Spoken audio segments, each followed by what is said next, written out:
In this video, we're going to talk about the Gnu Hyak, which is actually named after one of the resorts from Summit at Snoqualmie. It's a directional twin, price-conscious board with center reverse camber.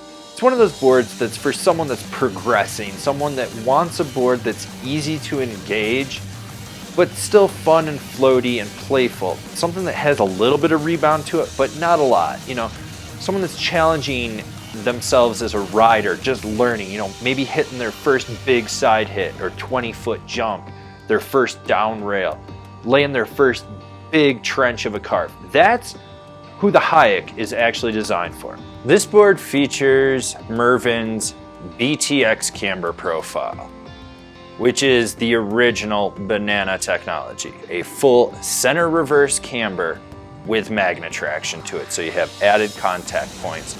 So it's not super loose, it'll still grab, but it is basically the complete reverse of traditional camber, hence why it's called reverse camber. This is a camber profile that from the center, you basically can manipulate the board however you want. Easy pressing, easy to engage, it's better in powder, you don't have to fight to load it, it's very skate style and how you snap with it. The Hyak comes in at just about a middle of the road flex pattern. It's just a hair, and I mean ever so slightly under being a middle of the road freestyle flex. You have a lot of play in the tips, a lot of play right between the feet where that reverse camber is, and then it's stiffer right through the insert pack. There's an abundance of torsional flex to it. You can really twist, do whatever you want with this board and never have to worry about it. When it comes to stability with this board, it's stable to a point, and by that I mean if you get into like some mildly rutted terrain, you're not going to get bucked around. You might feel some vibrations. If you're pointing it on a groomer, you're going to see flap in the tip of the tail because the board's reverse camber. That's just how it is. But if you're charging fast through like some light pow and you get into some moguls and shit, you're fucked. You're just straight fucked. That's how it's going to be. This board isn't going to absorb it. It's not damp. It's very lively. With this board being reverse camber, it's got a skate style pop to it. You don't have to load it up. You can just lean back and pop and it'll do what you need to do. It's an ample enough snap to ollie off things, to launch side hits, you know, just have fun around on the mountain. It's not aggressive. It doesn't fight you. The snap is okay. It's moderate at best is the way to describe it. It's not the most poppy, but it doesn't suck. When it comes to jumps, small and medium are where it's going to be. Anything around 35-40 feet, you're going to start pushing it with this board. You're going to notice that if you land tail heavy, you're going to be wheeling out. It's just the way this board is. It's not designed for bigger jumps. It's for smaller ones that are easier to set up on. Stuff that has a lot of pop off the lip, something that you don't have to pop off of.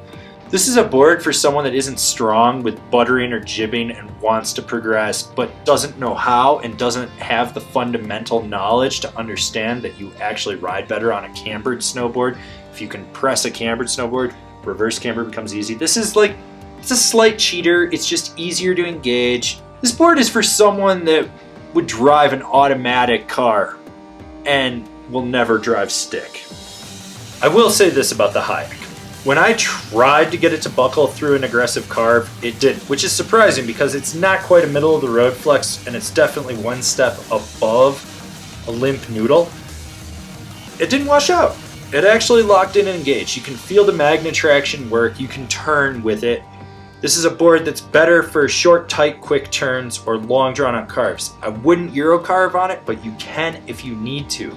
You can learn. It's a board for progressing with your carving, for getting the ideas down of how to center flex a board and steer with your feet. That's where it's really good at. Other than that, it's okay. It gets the job done, but it's not something to write home about. I would recommend this board for the all-mountain freestyle guy that's a solid intermediate that doesn't care that there's a little bit of setback in this board. You know, the way I look at it, this board's a slightly stiffer skate banana. That's it. So if the skate banana is a floppy donkey dick, this one's like a half-hard donkey dick. Maybe you ride Hyak, maybe you don't. Maybe you're gonna get a Hyak. In which case you wanna look at some of these other boards that stack up to the ski resort named board from Gnu.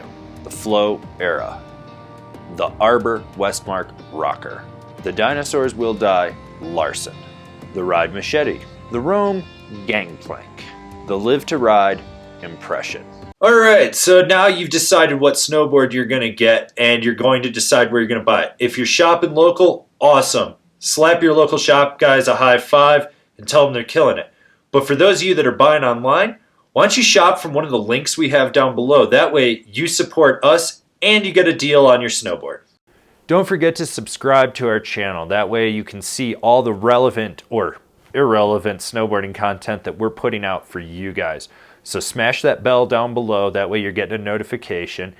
And I'll see you guys in another video.